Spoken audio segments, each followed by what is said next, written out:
11টা পর্যন্ত গেল 24 ঘন্টার তথ্যে নতুন করে আক্রান্ত হয়েছেন 78 জন। সব মিলিয়ে জেলায় মোট 2329 জন ডেঙ্গু আক্রান্ত হয়েছেন। এ নিয়ে আরও জানাতে বরগুনা সদর হাসপাতাল থেকে আমাদের সঙ্গে যুক্ত আছেন জিয়াদ মাহমুদ। জিয়াদ, ডেঙ্গু আক্রান্তরা সঠিকভাবে চিকিৎসা পাচ্ছেন কিনা, পরিস্থিতি নিয়ন্ত্রণে জেলা প্রশাসন কি ধরনের পদক্ষেপ নিয়েছে জানাবেন?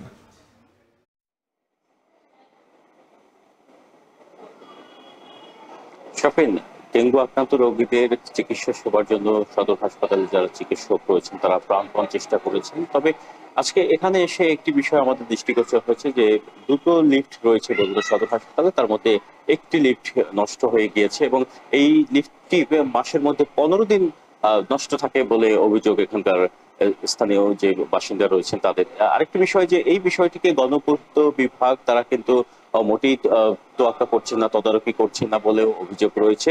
আর এখানে একটি তৃতীয় মানে সি গ্রেডের একটি লিফট ব্যবহার করা হয়েছে বলে অভিযোগ করেছে রোগী ও স্বজনরা। তো আমরা হাসপাতাল কর্তৃপক্ষকে দেখেছি তারা এখানে যারা রয়েছেন নার্স কিংবা চিকিৎসক তারা কিন্তু প্রাণপণ চেষ্টা করছেন রোগীদের। তবে এই রোগীরা কিন্তু তাদের যে বিধিনিষেধগুলো সেগুলো মানছেন না। যেমন ওয়ার্ডগুলোতে মশারি দেওয়া হচ্ছে হাসপাতালের থেকে, যদিও বাইরে যারা মেঝেতে আছেন তাদেরকে কিন্তু বাড়ি থেকে মশারি নিয়ে আসার নির্দেশনা দেওয়া হয়েছে। তবে একজন রোগীও আমরা দেখেছি যে তারা সেই মশারি ব্যবহার করছেন না। আর অপরদিকে এখানে যে নির্দেশনা রয়েছে যে একজন রোগীর সাথে সর্বোচ্চ 1 থেকে 2 জন ভিজিটর কিংবা স্বজন আসতে পারবেন, সেটিও তারা মানছেন না। এখানে দেখছি যে একজন রোগীর সাথে 4 থেকে 5 জন করে ভিজিটর আসছেন। এর ফলে কিন্তু ডেঙ্গুর ঝুঁকি বাড়ার সাথে সাথে করোনা ঝুঁকিও বেড়ে যাওয়ার একটা শঙ্কা রয়েছে, কেননা দেশে করোনারও প্রাদুর্ভাব রয়েছে। আরেকটি বিষয় যে আপনাকে জানিয়ে রাখি যে 10 জন চিকিৎসকের পদায়ন করা হয়েছিল এই জরুরি পরিস্থিতিতে, পরবর্তীতে আরো 2 জন সংযুক্ত করা হয়েছিল, মানে মোট 12 জন চিকিৎসকের পদায়ন করা হয়েছিল বরগুনাতে। তবে সেখান থেকে মাত্র 5 জন চিকিৎসক যোগদান করেছেন, বাকিরা এখন পর্যন্ত অনেকেই যোগদান করেননি।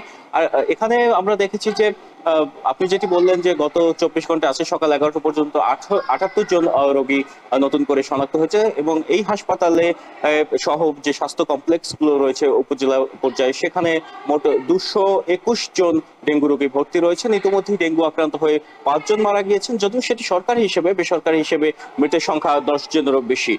তবে সরকারি এবং বেসরকারি হিসেবটিকে একীভূত করার জন্য চেষ্টা করছে সিভিল সার্জন। অন্যদিকে জেলা প্রশাসনের পক্ষ থেকে মশক নিধন কার্যক্রম যেটি রয়েছে সেটি কিছুটা ব্যাহত হচ্ছে, কেননা বৃষ্টিপাত অব্যাহত রয়েছে। ফলে যদি মশক নিধনের ক্ষেত্রে ঔষধ ছিটানো হয় সেটিও কোনো ফলপ্রসূ হবে না বলে জেলা প্রশাসন জানিয়েছে। তবে মাঠ পর্যায়ে যে পরিচ্ছন্নতা অভিযান কিংবা জলবদ্ধ নিরসনে কাজ করছে জেলা প্রশাসন। তো এই ছিল বরগুনা থেকে আমার কাছে সব শেষ তথ্য। সহকর্মী জিয়াদ মাহমুদ যুক্ত হয়েছিলেন বরগুনা থেকে, জানাচ্ছিলেন ডেঙ্গু পরিস্থিতির সবশেষ।